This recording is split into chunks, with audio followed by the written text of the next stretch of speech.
I think the United States of America, the world, and the Syrian people themselves are all hungry for Syria to turn the page from years of Syrian conflict and despot leaders to a country that adds to the region, adds to the world instead of detracting from it.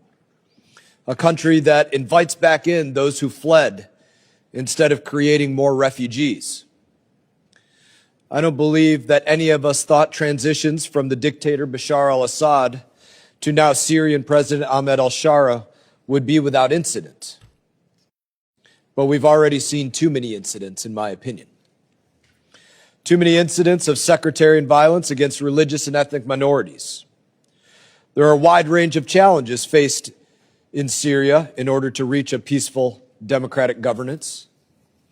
I can tell you that I had the opportunity to meet with Syrian president. We spoke about a number of things. There are ongoing challenges, including the presence of foreign fighters within the security forces, many of them backed by Turkey. We've seen the recent actions against the Syrian Democratic Forces, our long-standing counterterrorism partner and Kurdish ally. That is unacceptable.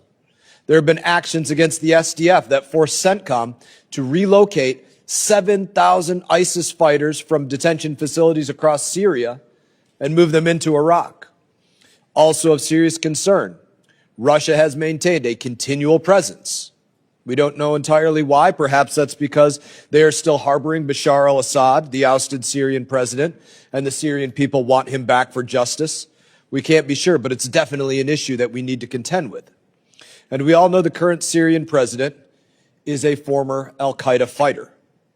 These are all serious points of concern.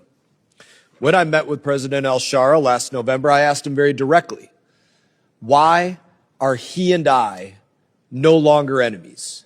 Me as a U.S. soldier, him as an al-Qaeda fighter. And his response was that he wishes to liberate himself from his past and have a noble pursuit for his people and his country. When he met with President Trump the next day and joined the global coalition to defeat ISIS, that was a glimmer of hope. But the fact is, Syria is nowhere close to where they need to be today. The United States is not satisfied with the progress that he has made yet and views many of his actions as steps backward. We need President al-Shara to do better. These are not easy things to deal with, but recent actions against Druze, Kurds, and Alawites are all steps in the wrong direction.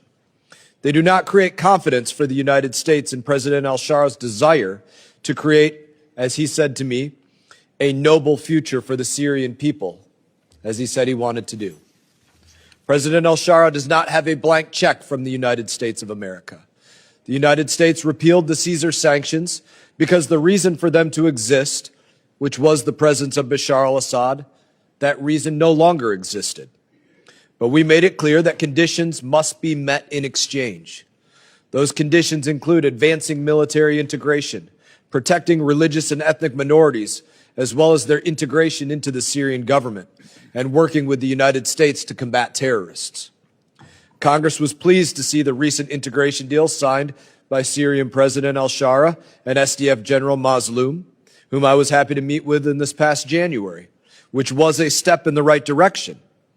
But this is the third of its kind to be signed, and the United States expects action, not empty words.